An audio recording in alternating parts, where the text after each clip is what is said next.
नमस्कार दोस्तों, स्वागत है आप सभी का हमारे न्यूज़ चैनल में। चलिए बात करते हैं आज की एक बड़ी खबर पे। 2024 में अपने दम पर 300 पार जाएगी बीजेपी या रहेगी अंदर। 2024 के लोकसभा चुनाव में करीब एक साल का ही वक्त बचा रह गया है। पीएम मोदी के नेतृत्व में बीजेपी तीसरी बार सरकार बनाने के लिए मिशन मोड में लग गई है। मिशन 2024 के तहत बीजेपी ने एक बार फिर से 300 के पार का लक्ष्य रखा है। नरेंद्र मोदी के नेतृत्व में बीजेपी 2024 में कितनी सीटें जीतेंगी, ये समझने के लिए पिछले 6 महीने में अलग अलग 3 सर्वे के आंकड़े आपके सामने रख रहे हैं। हाल ही में सी वोटर ने लोकसभा चुनाव में जनता का मिजाज समझने के लिए मूड ऑफ द नेशन नाम से सर्वे किया था। इसमें 1,39,000 से ज्यादा लोगों ने हिस्सा लिया था। लोकसभा चुनाव में किस पार्टी को लेकर क्या माहौल है, इसे बताने के लिए यह सबसे ताजा सर्वे है। इसके आंकड़ों का हम विश्लेषण करेंगे, लेकिन उसके पहले 2 अन्य सर्वे के आंकड़े देख लीजिए। सी वोटर का mood of the nation survey हर 6 महीने पर होता है। अगस्त 2022 में जारी किए गए सर्वे में बीजेपी को 283 सीट मिलने का अनुमान जाहिर किया था।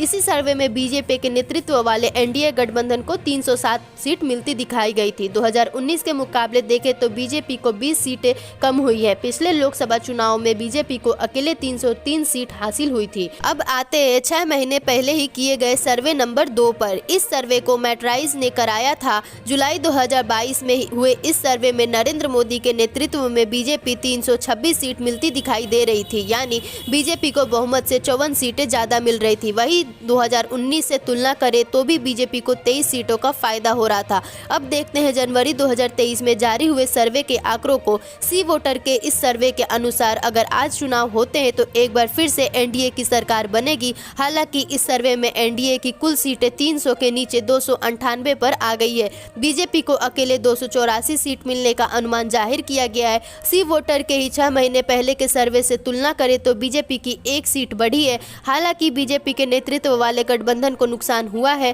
3 सर्वे के नतीजों को देखें तो ये साफ नजर आता है कि सरकार बनाने की रेस में बीजेपी सबसे आगे है। 300 सीटों को पार करने की बात करें तो 2 सर्वे में बीजेपी को 300 के नीचे रख रहे हैं, जबकि एक सर्वे ही उन्हें इसके पार पहुंचाता दिखा रहा है। ये आंकड़े बीजेपी और पीएम नरेंद्र मोदी की टेंशन बढ़ा सकते हैं। फिलहाल ये सर्वे है और अभी चुनाव में 1 साल का वक्त है। ऐसे में अभी कई नई समीकरण बन सकते हैं। तो आज की बड़ी खबरों में बस इतना ही। देश दुनिया की तमाम बड़ी खबर से जुड़े रहने के लिए हमारे चैनल को सब्सक्राइब करें और ये वीडियो अच्छी लगी हो तो लाइक करना ना भूलें। धन्यवाद।